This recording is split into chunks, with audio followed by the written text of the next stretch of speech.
Hey guys, what's going on? It's Devon Cyrus of S2 Reports. It's great to see you guys here. So guys, let's talk. Today we're talking about the Brooklyn Nets. These guys last year went 21-61, and they did not have a really good season. Things really fell apart for them over the past few years.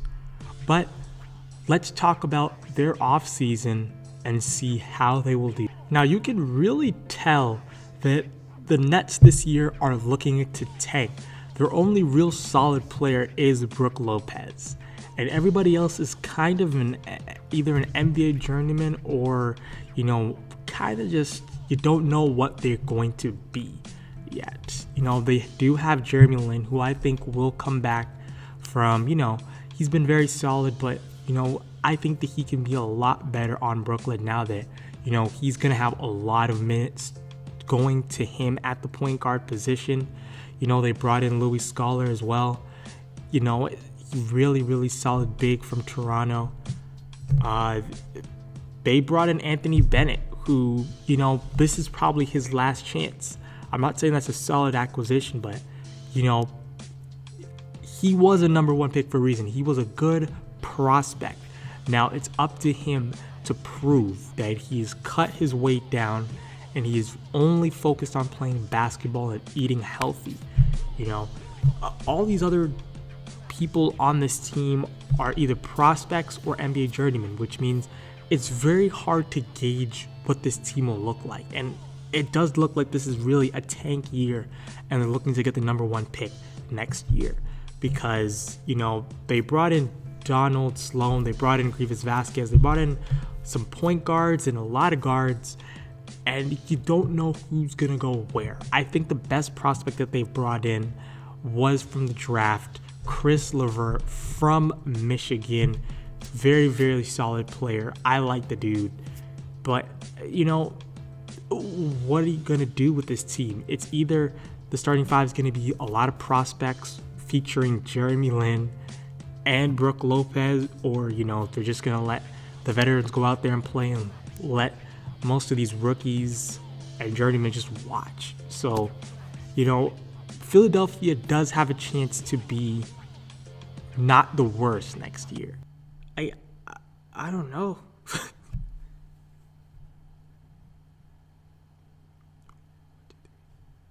So guys, this was a really tough starting five to put together. I don't know if you guys know this, but it was so tough to put this starting five together. So here is the starting five that I chose. Right now, my starting five is Jeremy Lin at the 1, Randy Foye, that's right, at the 2, Chris LeVert, probably the best prospect they have right now, at the 3, Louis Scholar at the 4, and of course, Brook Lopez at the 5. Now, obviously, you guys are looking at that starting five and saying, that starting five is really old, but Jeremy Lin is probably the best. He is the best guard on that team, most experienced as well. I love the prospect of Yogi Ferrell. I love what he did in Indiana, but I don't know if he's ready right away to start, or Brooklyn would give him the keys just yet to be a starting point guard.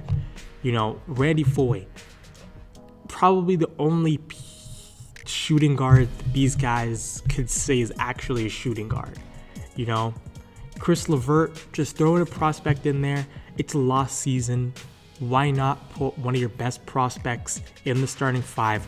Let him experience the good and the bad of starting in the NBA. I think he can be a really solid player. I don't know about an all-star, but definitely a very solid player. Louis Scholar, he's the best pure big on that team. And of course, Brook Lopez. Now, I know what you guys are thinking. You left Bojan Bogdanovic out of the starting five. Now, like I said, this was very, very hard to put together. I could have put all of the only experienced people in the starting five, but I'm trying to mix it up.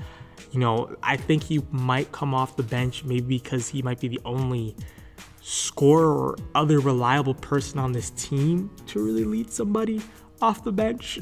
He had a couple of really good games, which means he could start potentially. So guys, I know this video is all over the place, but this team is just a disaster. You can't really gauge what this team is going to be at all. Realistic predictions for this team is probably at the bottom of the list. I probably would never say this, but I think I would put Philadelphia over the Brooklyn Nets next season. I think these guys might only win 10 games. Their roster is just not good. It's very confusing. There's no solid person coming off the bench, at least consistent enough to hold down this team. And their starting five is either going to be a bunch of experienced NBA journeymen or, some prospects for the future.